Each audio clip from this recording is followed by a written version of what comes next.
कहीं तन्हाई में हो तो सरगोशी के अंदाज में बात ना करना। हत्ता के तुम घर वालों के अंदर भी बैठे हो तो किसी गैर महरम से तन्हाई में तन्हाई इस तरह कर ली कि सरगोशी कर ली, सरगोशी के अंदाज में बात ना करना। देखिए अल्लाह हमारी कैसे कैसे हिफाजत कर रहे हैं। आपने फ़र्ज़ कीजिए अपनी कज़न को,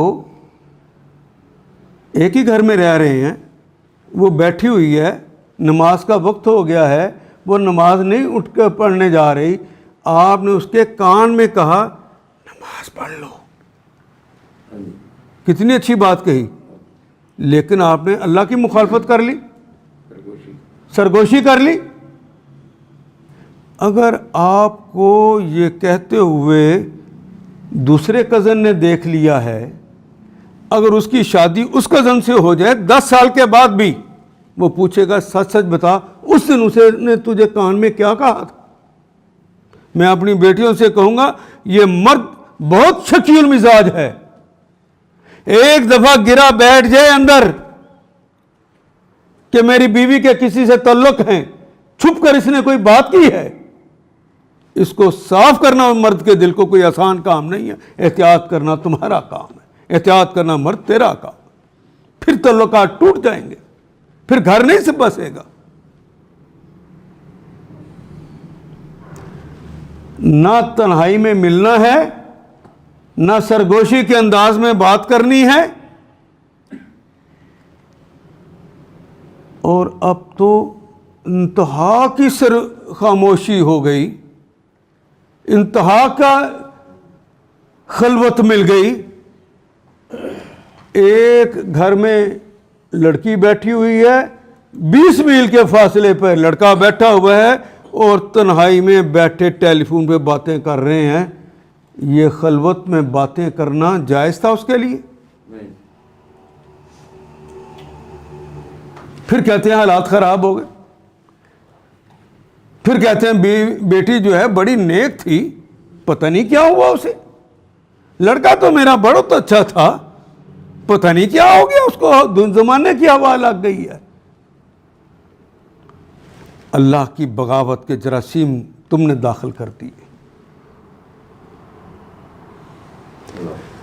इस्लाम ने फोश लिटरेचर से मना किया था। अब फोश लिटरेचर पहले तो जो खरीद के लाता था उसके घर में ही आता था ना।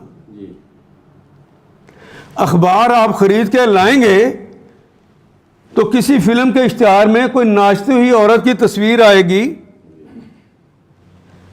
किसी गंदे अखबार वाले ने किसी लड़की की बड़ी ग्लैमर वाली फ़ोटो लगाई होगी, किसी लड़के की कहानी लिखी होगी, तो वही तुम्हें अट्रैक्ट करेगी ना, वो ख़रीद के लाएंगे। तो अब तो मोबाइल अपने पास है, इसको खोलो तो हर तरह की फोश चीज़ें आपको घर में मिल जाएंगी।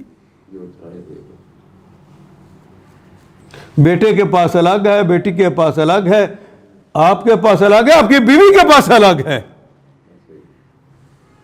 और सारे ही घर के अंदर 7-8 अफराद रहते हैं, आठों के आठों तन्हाई का शिकार हो गए।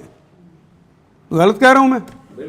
जब आप तन्हाई का शिकार होंगे तो मायूसी और शैतान का गलबा आएगा या नहीं आएगा? मैं तो नौजवान बच्चों को यह भी पढ़ाता हूं कि जब आप पढ़ रहे हों तो ये जो समझाया जाता है तन्हाई में अलग लोगों से बैठ के पढ़ना, शैतान का वहाँ पे हमला ज़्यादा ज़ोर से हो जाता है। खबरदार ये काम ना करना। लोगों के सामने, अम्मी अब्बू के सामने बैठकर पढ़ना, उनकी नज़र में रहना, ये तन्हाई कितनी ख़तरनाक चीज़ है। किताब पढ़ते हुए किताब के हरूफ भी महबूबा की शक्ल बन जाते।